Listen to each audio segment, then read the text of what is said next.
Good morning. Good morning. Happy Juneteenth. Happy Father's Day. Happy second day of summer. It's so much to celebrate, but there's so many topics to talk about because we are still in a pandemic inside of a pandemic. So I'm going to start off with saying hi. My name is Toby Tanner. I am a Kansas City native, an entrepreneur, a wife, a mother, and a community builder that facilitates Royal Cohesive Network with my 11-year-old son, Madden Tanner, also known as Roy Boy Blue. For those of you who don't know, Royal Cohesive Network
Good morning, everybody. My name is Anthony Tanner, and I'm a community builder here in Kansas City. Our host had a little technical difficulty. He'll be right back with us in a moment to finish up with the show.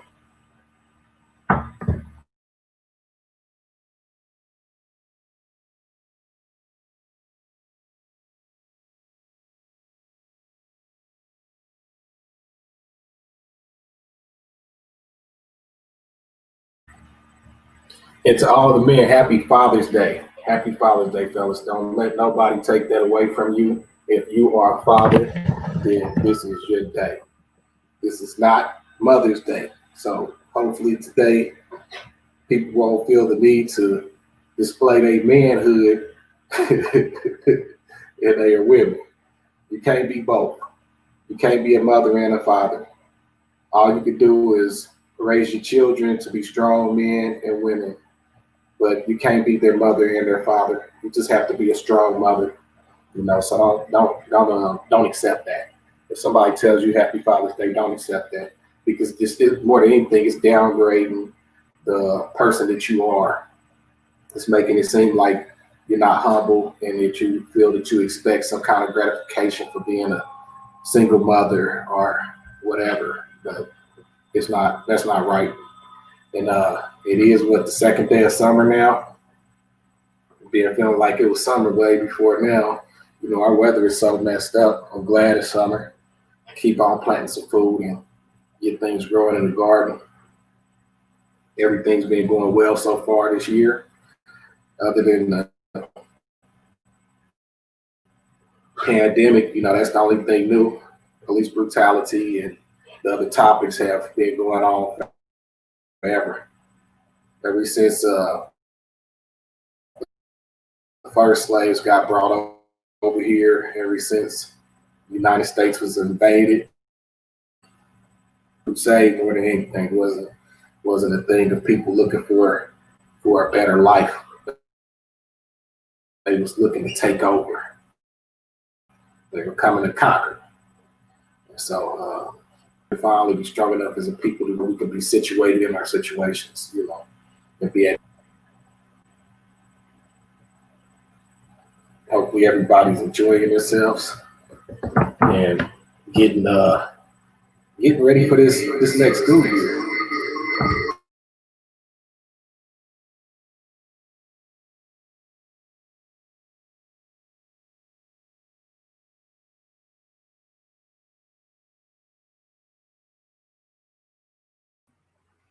All right, I'm back, guys. Sorry about that. Again, Hi, my name is Toby Tanner. I am a Kansas City native, an entrepreneur, a wife, a mother, and a community builder that co-facilitates Royal Cohesive Network with my 11-year-old son, Madden Tanner, also known as Royal Boy Blue.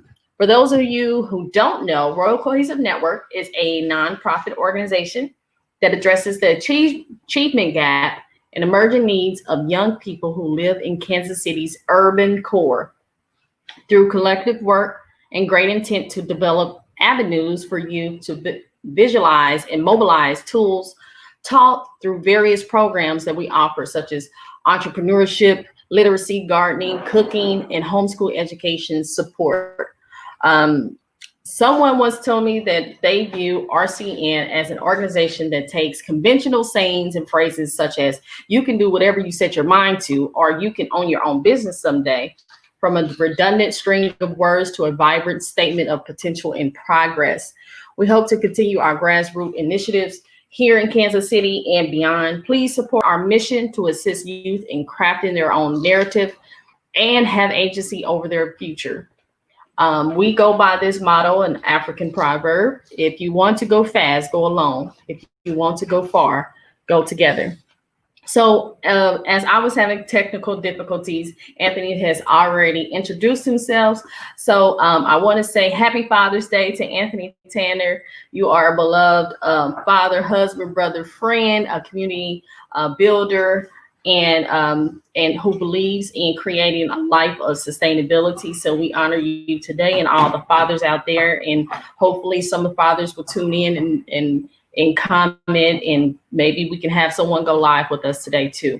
Please note the views and opinions expressed in these series are those of the vocal participants that have joined us today and do not necessarily reflect the official policy or position of any other agency, organization, employer, or company. Assumptions made in the analysis are not reflective of the position of any other entity than the participants. And since we are critically thinking human beings, these views are always subject to change, to be revised, and rethinking at any time. Please do not hold us to them as we just express ourselves today. So, as lockdown measures begin to relax in countries that are still battling with the coronavirus, experts predict the possibilities of a second wave of infections. Missouri Governor Mike will let he let the statewide social distancing order lapse on Tuesday, June 16th, leaving it to the local governments to impose limits on public life amid the coronavirus outbreak.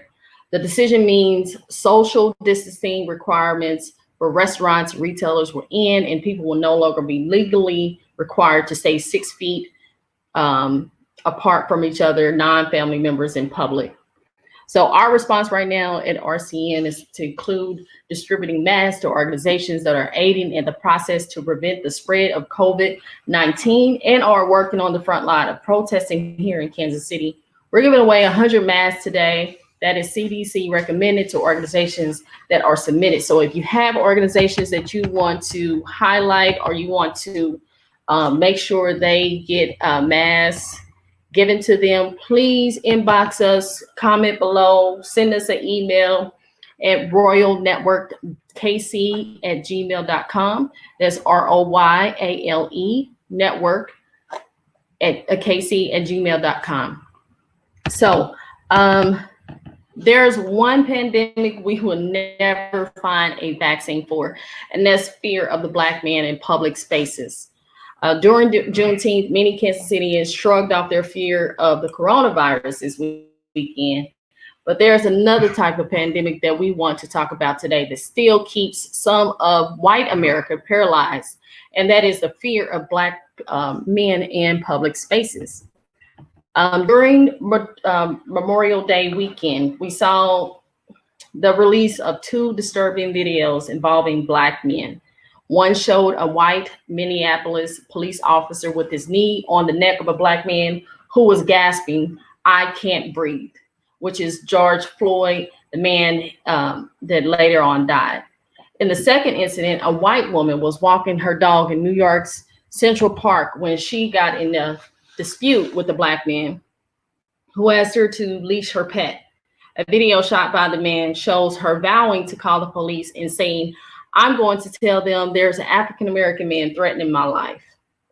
Both episodes came not long after the release of another video that showed an unarmed 25-year-old Black man shot to death after encountering two white armed men while jogging in Georgia. So I want to show this clip to see, for you guys to view, maybe get a glimpse of the experience for the Black man. Let's see if I can find it here.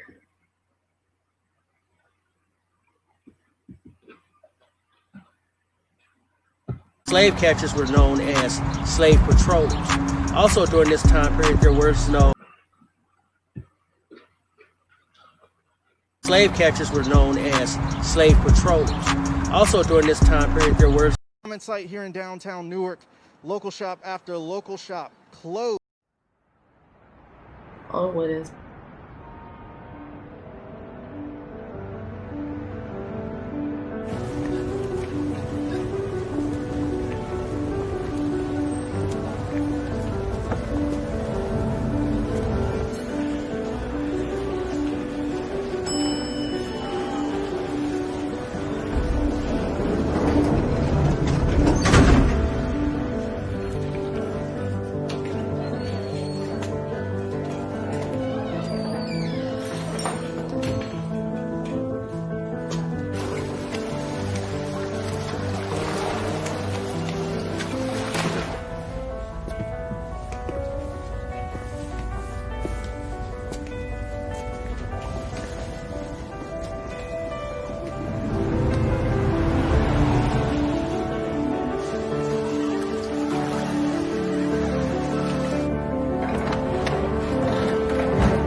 So I think I'm gonna show that one more time because I don't know if it skipped through and it did not show the full clip. So one more time, sorry about that, guys.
All right. So I apologize about that. Something glitching. It's running smoothly on your end. But I want to dive into the conversation with Anthony and viewing that as he wakes up. And I think all of us can say we experience this across the board, but specifically for Black men in America. Can you tell us what is your experience being a Black man in America?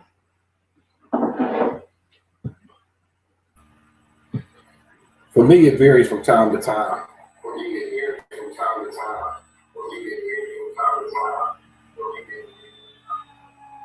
And it's all around experience more than anything. I can remember as a young child seeing the indifferences um, in school, when we would go places, and just growing up having an understanding of what was going on. I started understanding very young.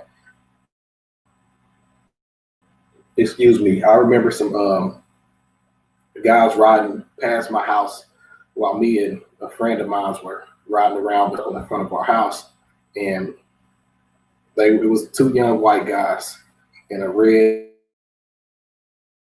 pickup truck with a hatch with a camper on it, and they threw a firework out the window, an M80. But in the midst of that, they shot a gun at us, like trying to disguise the shot. And it was crazy because it wasn't until a few years later that I realized that was more than likely racially motivated. Here it is, you have two young children, 8, 9 years old. My buddy was a few years older, so he was about 10 years old, just riding their bike around a circle in front of their house in the middle of the night and had to be shot at like that. Dealing with the police, it's always, it varied. In my neighborhood, I didn't have such a hard time with the police because all of the police knew me and they knew all of my friends. So they didn't harass us very much. But when it get late and stuff, they try and run us in the house because they didn't want us out there with all the older people selling dope or whatever else. But when I would go to other areas, I would get profiled a lot. And you have a lot of police officers. It seemed like they're hesitant about me and stuff. And it's been experiences to where I've been messed with while I was walking, and I got through on the ground just because I was crossing the street at a corner. The cop got mad at me because I told my friend's mother that they had him on the ground outside. Another cop threw me on the ground. And it was just, I'm like, dang, man, as I got older, I was like, do they do white people like this? Do they treat white people like this? Because the way that I was treated throughout my whole life almost, it was just crazy. And this is coming from law enforcement. I wouldn't be putting my hands on them or anything like that, but they always felt the need to pull their pistols out and put them in my face. I couldn't get pulled over without a cop having his hand on his gun, or if we were in the wrong place, wrong time, they pulled a gun, they have it right in your face. I remember we had a real short cop out in South Kansas City when I was growing up here. The cop was shaking so hard, I had to ask him, I said, please get your gun out of my face before you accidentally shoot me, because he was shaking that bad.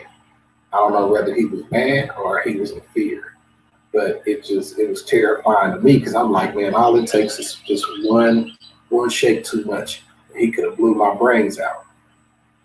It's been like the George Floyd situation. I was in the Westport, wasn't having the best days, but when I got stopped by the cops, I was not doing anything but walking down the street.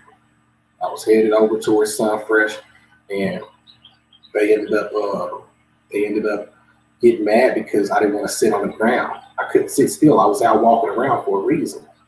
I just went through a real bad situation in my life, and my life will never be the same since. But in that altercation, I ended up getting put on the ground, and the cop had his knee in my neck, and I almost passed out.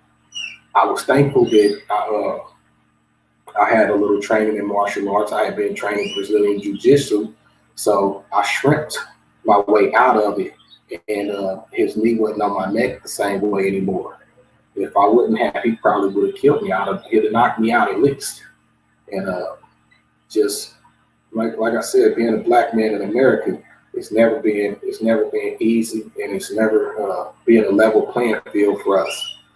I remember when I was working, I was in school for culinary arts, and when it was time, like during that 2008 situation stuff where we had the recession, I was the one who was chose to be let go, even though I had more experience and I was the better chef.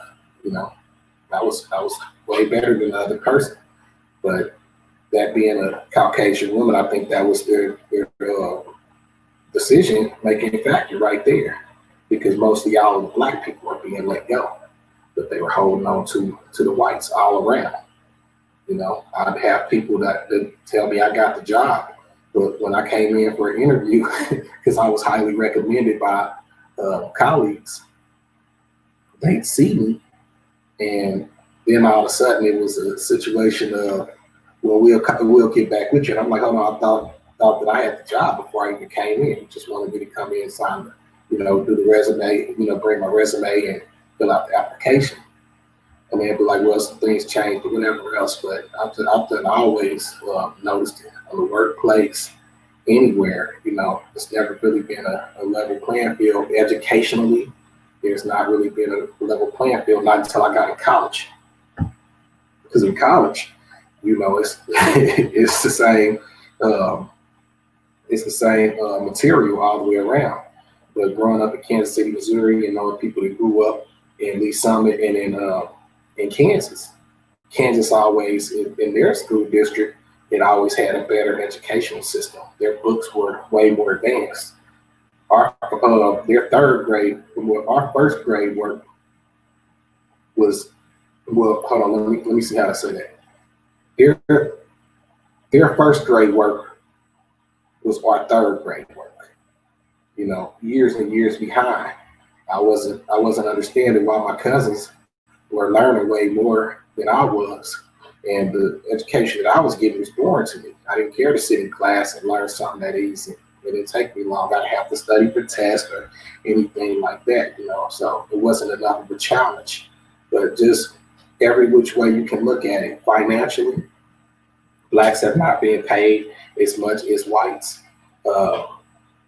Hispanics got it real bad when it comes to it. I'm black and Hispanic, so I don't never really just identify as a black man. I'm a brown man because my mother is Hispanic and was Mexican. I ain't gonna say Hispanic because that takes away from who we are. And my father is black, and I'll stand in front of you as a black man, but my heart is with the people. It's with my heritage.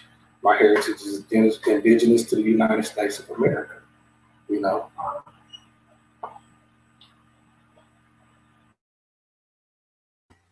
So,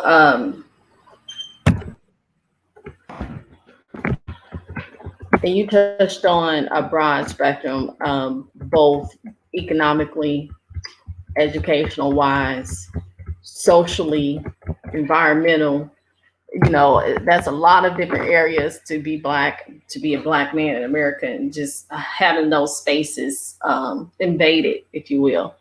The notion of the beloved community where blacks and whites transcend their differences and cooperate in universal brotherhood to foster racial integration has never achieved broad appeal.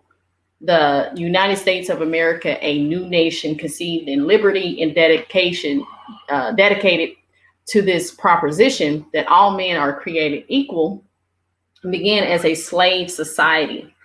What can rightfully be called the original sin? Slavery has left on the inedible imprint of our nation's soul. So every day we go into our daily routines with expectations about how things will occur. These beliefs have an outstanding impact on our perceptions and reactions to the world around us, oftentimes without us even being aware. W.E.B. Du Bois predicted in 1903 that the issue of the 20th century will be the problem of the color line. He has been proven right.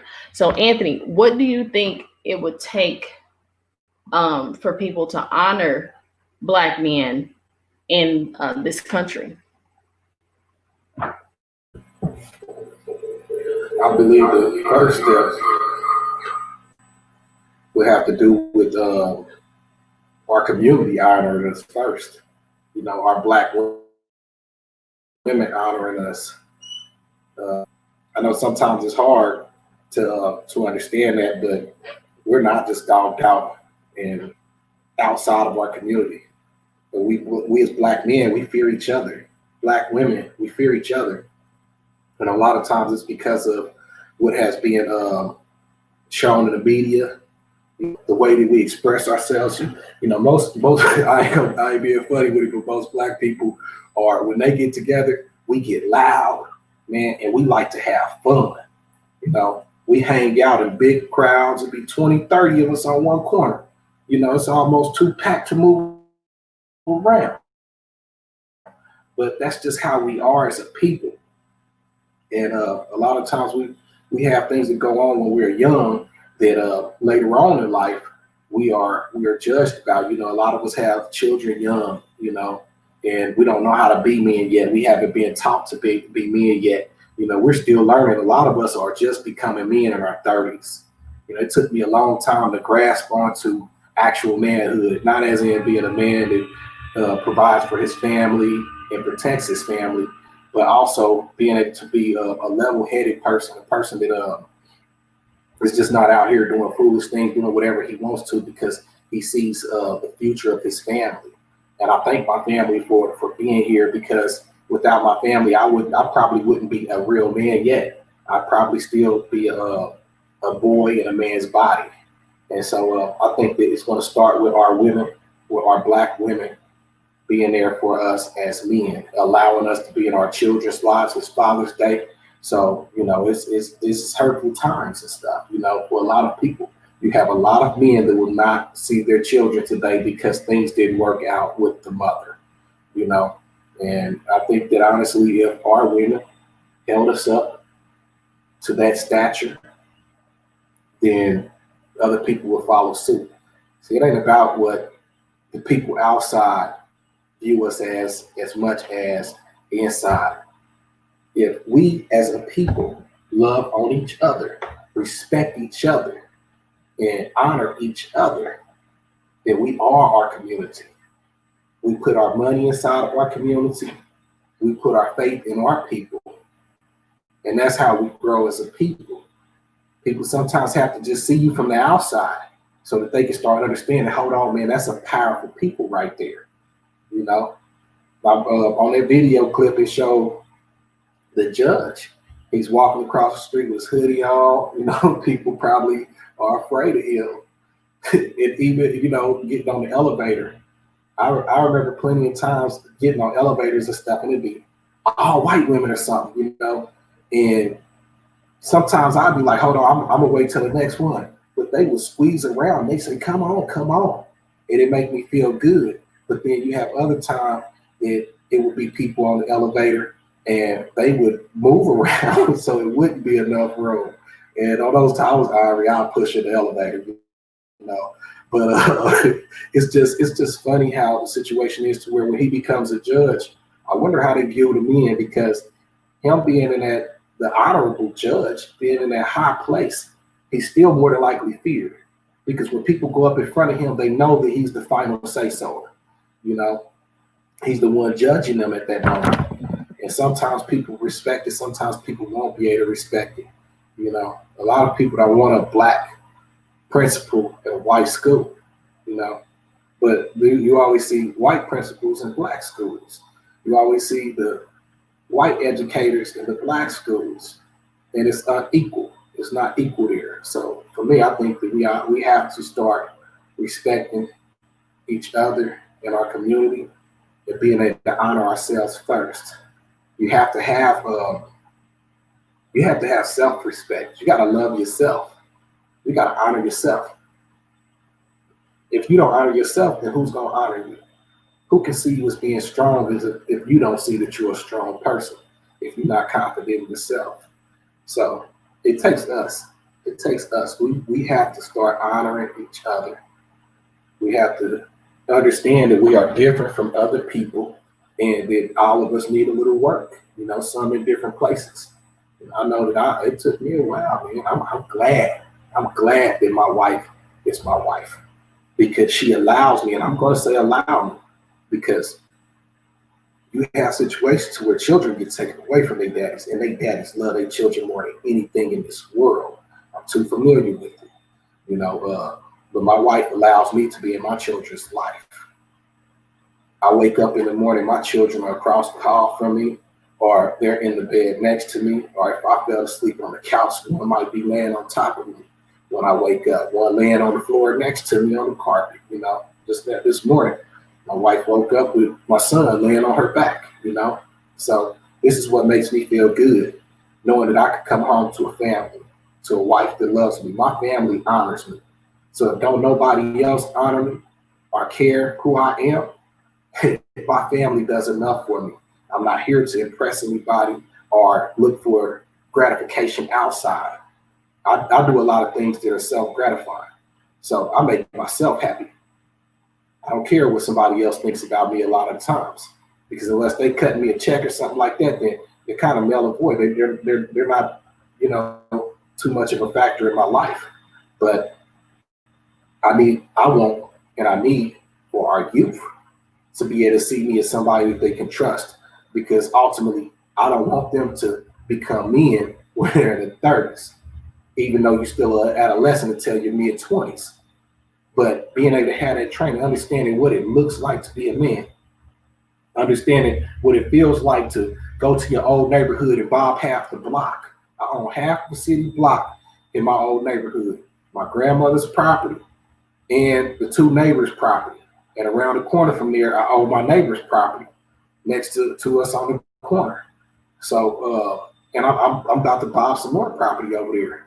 But to be out there cutting grass and, doing different things, even though I get a lot of stuff dumped on my property, it makes me feel good knowing that one day, I'm going to develop this neighborhood into something that it never was. I want to be able to make that neighborhood so beautiful that people are able to respect where they live and they don't allow nobody to come around with the foolishness. So I'm going to end it with this. We have to be able to honor ourselves and honor each other. We have to be able to protect ourselves and protect each other. I'm not safe if you're not safe, because that means that somebody around me that's more than likely is important to my life ain't all the way good. So it starts at home.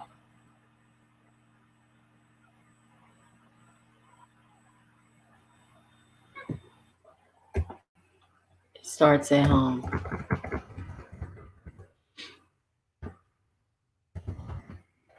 Yes, indeed. I agree with starting at home, making sure you have that village, that support system, making sure you're rooted, grounded. I just want to highlight the fathers today, and all across America, and for those who are important in our lives. Fathers have this stigma that Black men, that they are deadbeats, they're not there, and they don't live up to what a father should be. But that is a false narrative that we have to shake as a community. We have to shake as a nation, because fatherhood is beautiful. This is a photo from New York City, Father's Day. Fathers are getting together and having a brunch, and they're just celebrating their fatherhood with their kiddos. And this looked like a fun, awesome day of just men gathering, celebrating each other, highlighting their kids.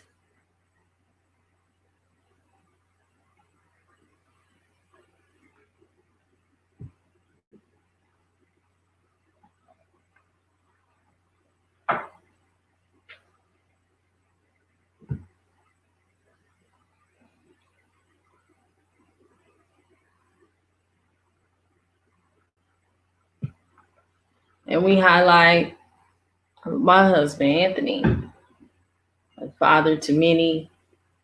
We're never always in the same photos, so this is just half of the Tanner family.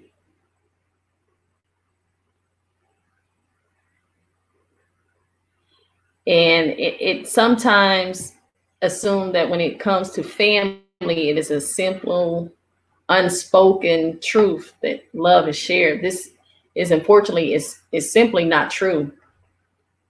Things that are unspoken aren't always known. So when you assume to know that your father knows how much you love him, think again.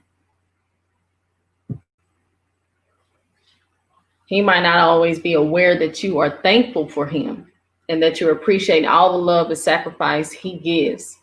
So choose one of these a heartful moment to share and give that gift of words and remind your dear old dad that he is loved and always will be. And we need to, like Anthony said, honor them in their spaces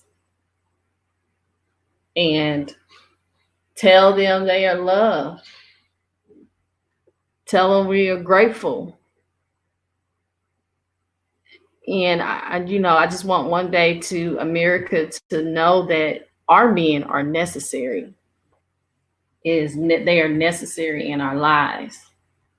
We need them. We love them. We cherish them.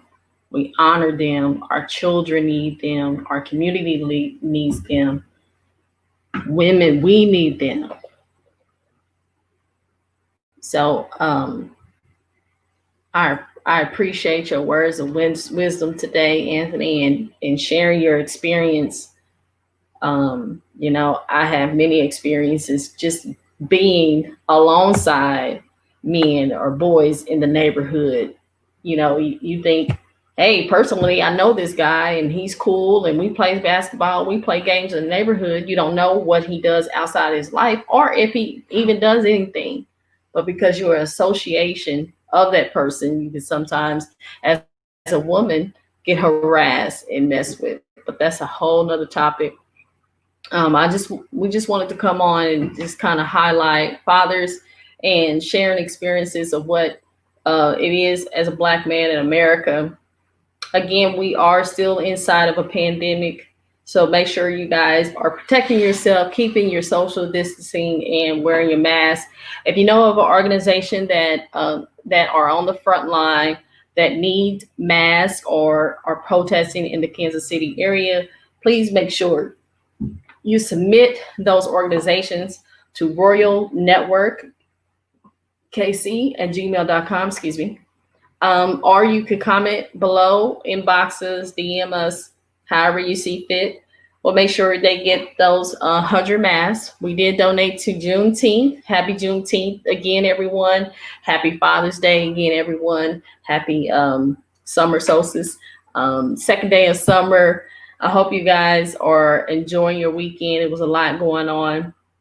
If you're interested in learning more about Royal Cohesive Network, you can always visit our site at royalnetwork.org, and that is ROYALE network.org. Next week, we'll be talking to the youth of the community and their political stance or their view on the protests or the police brutality, their experience in the pandemic of COVID. So I'm excited to have the youth join us. We always make sure we have a space of opportunity for them to use their voice as well, because their voice is just as important. So once again, to the viewers, I want you to think about these questions. What side of history are you going to be on? The side that did nothing or the side that moved mountains? And the side that moved mountains can be little small things that you've done. So make sure you get involved, stay knowledgeable, and stay aware of your surroundings. Protect each other, love on each other. And thank you today again, Anthony. I can't wait to have this conversation again next week. Please tune in next week, June 28th, at same time, same place, as we talk to our youth of the community. Please like, share, and get involved and submit the names of the organization.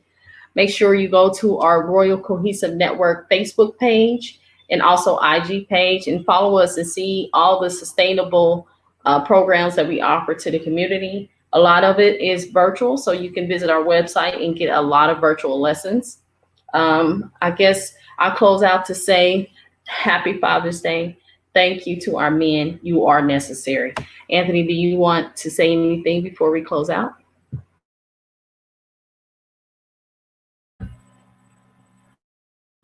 Yep. I love y'all. Stay blessed. Stay positive. Continue to be fruitful.